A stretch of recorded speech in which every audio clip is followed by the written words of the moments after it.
इस एम्बेसी फी में आपको क्या क्या इंक्लूड रहेगा? सबसे पहले तो आपका वीफएस ग्लोबल का सर्विस फी इंक्लूड होता है, जिसमें कि 1000 से 1500 रुपीज़ तक इसमें जो प्रोसेसिंग फ़ी होती है वो होती है, और इसमें जीएसटी इंक्लूड होता है। नेक्स्ट होता है आपका ऑप्शनल सर्विस। ऑप्शनल सर्विस में आपको क्या आता है कि एक्स्ट्रा फैसिलिटीज़ आपको दी जाती हैं, लाइक हो गया आपका कुरियर सर्विस हो गया, आपके फोटोग्राफ्स हो गए, आपको प्रीमियम लॉन्च एक्सेस चाहिए, तो ये सारे सर्विसेज जो होते हैं इसमें इंक्लूड होते हैं। एक्स्ट्रा फैसिलिटीज़ में अगर आप लेते हैं तो आपको ये कॉस्ट देना पड़ता है, ये आपका मैंडेटरी नहीं है, ये डिपेंड आप पे करता है कि आप लेना चाहते हैं या नहीं।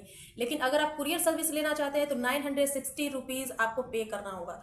इसमें इंपॉर्टेंट ये है कि अगर आप ये जब आप डॉक्यूमेंट सबमिट करने जाएंगे अपॉइंटमेंट के डेट पर, तो आपको वहाँ पर पेमेंट उसी टाइम पे करनी होगी। अगर आप कैश पेमेंट करना चाहते हैं तो कैश कर सकते हैं, कार्ड से पेमेंट करना चाहते हैं तो कार्ड से पेमेंट कर सकते हैं। पेमेंट मेथड जो आप करते हैं कैश और कार्ड से, ये जनरली पेड होता है लोकल करेंसी में। मतलब कि at the prevailing exchange rate क्या है, उस टाइम पे एक्सचेंज रेट क्या है, उसी के अकॉर्डिंग जो है आपको पेमेंट करनी होती है। और यूजुअली ये वैलिड होता है 90 टू 365 डेज तक। तो इस तरह से आपका पेमेंट होता है। तो जब भी आप एम्बेसी में जाइए तो आप अपना पेमेंट जो है कैश और कार्ड जैसे भी पेमेंट करना चाहते हैं वो आप लेकर के जाइए।